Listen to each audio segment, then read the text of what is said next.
Hello everyone! TotalThomasMan here, and today we are back with another Minecraft video.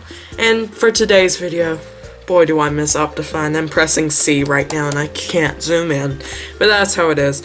So today we're in the latest snapshot, which would be 21w10a. So, in today's video, I'm going to show you 5 starter house designs for 5 different 1.17 blocks. So let's go ahead and get right on into it. So the first one we have is, a house somewhat themed around calcite. I love how the calcite looks. It looks a little bit like marble in the quark mod. So I'm super excited about this. I really hope they add another way to get it like they did with tuff. So it'll be easier to gather in large quantities, so you won't have to find amethyst geodes just to get this stuff. I'm gonna say tuff.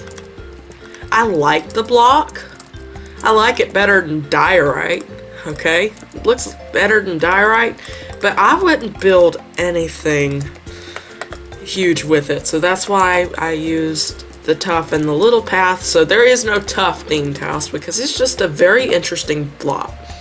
I kind of want to see it a bit smoother, maybe that could help it. And then we added some polished deep slate, which we'll get to the deep slate house in a little while, and some bedrock in this path. I know the bedrock is not obtainable in survival mode, but there's tons of blocks that kind of look like bedrock a little bit. You could use some kind of black stone in here maybe. Alright, so let's get into the house. So I used mostly calcite and then the acacia for the roof. I really like how this house turned out. It's probably my favorite of the bunch. Leave a comment which house is your favorite.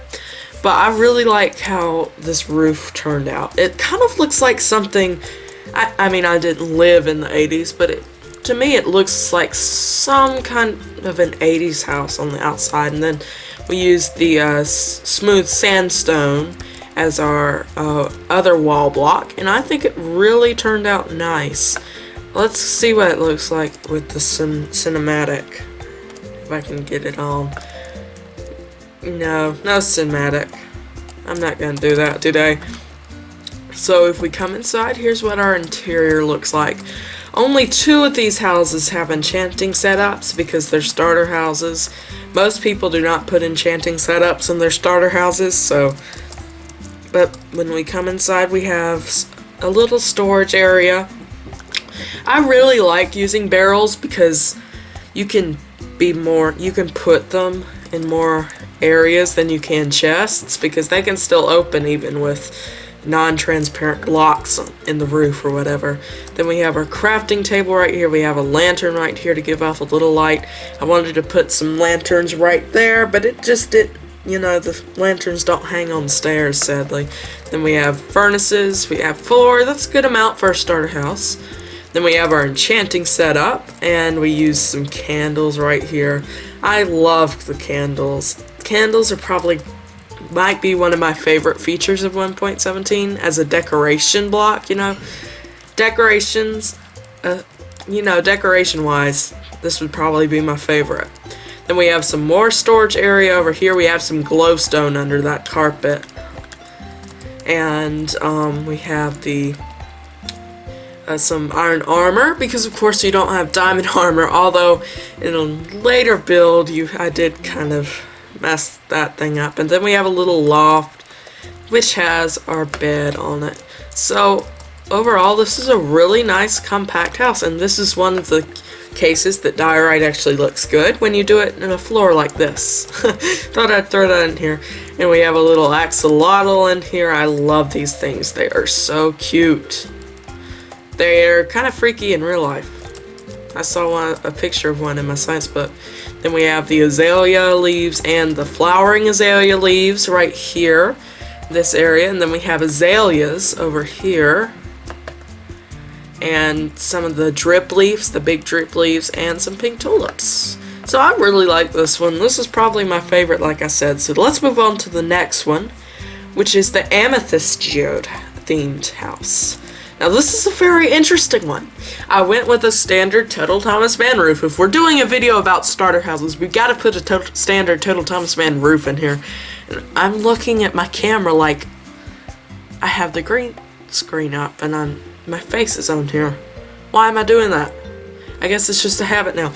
But so for this build we use the purple pillars, and I really think it works well in this build. Of course, purple is not obtainable for use in starter houses, but this is creative mode. I could use whatever you want. You could easily use like the crimson crimson stem or something else maybe. There's lots of choices of blocks you could use. You could even use a little granite maybe. Then we've got the magenta glass in here, and the crimson stem stripped, and the crimson door. And on this pathway, these are not supposed to be here. I forgot that budding amethyst does this. So when I was making the path, I forgot to think about that. But we have this nice amethyst path, and I love the way amethyst sounds when you step on it. It's so beautiful. Alright, this is just going to keep budding, so I'll leave it alone. Then inside we have these really cool candlestick designs sort of thing. We have the lightning rod right there and candles on it. And then the roof, as you can tell, is made out of amethyst geode, but we'll get back to that in a second. We have some lanterns on the top, lighting it up. We have a little flower box with an azalea inside of it. I love these azaleas. Those are going to be so nice to decorate with. And then we have a storage area and our bed right here, the ender chest, a couple of furnaces. So this one's compact, and the crafting table. With this type of house, my standard, TotalThomasMan style roof and house, you have to make sure everything is compact in there because there is not a lot of space. So for the trim, I wanted to use quartz. Smooth quartz, and then I wanted to do stairs there, but it just didn't work with the blocks of amethyst in there. But it looks pretty cool. I mean, it looks interesting, the roof without the stairs, but I kind of like it. It's got that uniqueness to it. So that, and then we've got the crimson trapdoors as shutters on here. So I like this one too, but that one's still #1 for right now. Next is the moss themed house. And I kind of like this one. Probably my favorite thing about this one would be this plant that I came up with. You've just put the water block, and then you put the small drip leaves, and then azalea leaves on top, or any kind of leaves would probably work. And it looks like a little plant. I think it's pretty cool. And then we got azaleas, sunflowering all along here. And this is kind of my go-to path design. The path blocks of mossy cobblestone and coarse dirt. But instead of coarse dirt, I use the rooted dirt, and I think it looks pretty cool. So if we head on, well, let's finish looking at the exterior first. So I use green terracotta and the moss blocks and spruce trim on the roof, and then mossy cobblestone because, it's moss. We can use the mossy cobblestone. I honestly feel like the mossy cobblestone recipe should be tweaked, where it's cobblestone and moss. I think it could work. It might not though. And then we have a lime terracotta tower, and I threw some glow lichen in here because it looks really, really cool. And then we got the green stained glass in all the windows. So let's head on inside, and these vines keep, the vines grow. So I wanted to, instead of using ladders to get up to this loft, I wanted to use vines because I wanted this place to look a little overgrown, I think I achieved that. So we have the bed right here and some chests for storage. Not that you need it when you see the storage area. We've got gold armor and iron armor, a couple furnaces, some more furnaces right there, and your ender chest. And we've got some green candles and some ferns and flower pots. Then 2 composters, and it kind of looks like the glowberries are growing out of the composters if you think hard. And I really love glowberries so much. And then we have the lanterns hanging from the ceiling, and then down here, this one, I forgot that glowberries grow like that, but whatever. We'll just pretend that that's not supposed to be there. And then we have a pretty good sized storage area with the lantern at the top and the glowberries hanging down. you could put a lot of blocks and items in these barrels. Then we have some azaleas over here just for a little bit more decoration. And that's pretty much it for this house. So the next house design is themed around copper. Now copper is a very cool block in my opinion because it weathers from regular copper all the way down to oxidized copper. And then you have, what's this one? Oh, the exposed copper stairs. This one is supposed to be that. Oh, I forgot to wax this. Well, that's the problem there. Oh well, I forgot to get the waxed ones. So when you wax them, you know, they will stay at that color. But just imagine that it's a gradient, you know.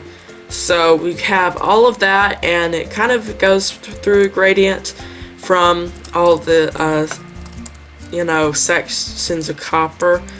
And then we have like a little seating area out here. That lily, there's a little, supposed to be a lily pad right there. I don't know what happened to it. And so we have an azalea right there. Like I said, I love these azaleas. Then seating area and a little lily pad pond. Then inside we have even more azaleas and these little benches which can be doubled as beds. So you could fit 4 people in here if you were playing in a multiplayer world. Then we have an enchanting setup, and of course all these bookshelves aren't going to do everything, but there is a glitch. I found this the other day, I'm sure other people have, but there's a bug where you can't enchant stuff in this snapshot. So that's going to have to be fixed, I'm positive. Ugh. And so you can get to level 30 enchantment points, at least I hope so. And there's another azalea, and then if you're claustrophobic, don't go down this way. This is your storage area. Just try not to, okay? And that's pretty much the copper house. And we also have, I forgot to mention the warped along the edges. And then, you know, I wanted to use acacia and warped planks because, you know, copper starts off orange and then goes to blue or teal or some kind of color. And so I wanted to use the acacia and warped planks because I thought it fit pretty well in this build. Alright, so the last build is the dripstone build. Not dripstone, deep slate. The deep slate themed starter house. And, you know, I wanted this to feel, you know, all dark and grim and evil. Rest in peace, Grimstone. And, you know, I wanted to use some red because, you know, red and black go well together. That's just my opinion. But I'm sure a lot of people feel that way. So we use the red stained glass and red nether bricks as the accent. Then this is the cobbled deep slate right here. And this is deep slate tiles, and we use the deep slate bricks for the roof. And then for this path, I kind of used some crimson, crimson nylium, and some of this chiseled blackstone. And I think it came out really nice. So let's go inside. We have the iron door for extra protection from zombies. And then we have the bedroom this way with lanterns on the lightning rods. I haven't seen that yet, and I really like the way that looks. Then we have tons of furnaces, some redstone torches, just because, why not?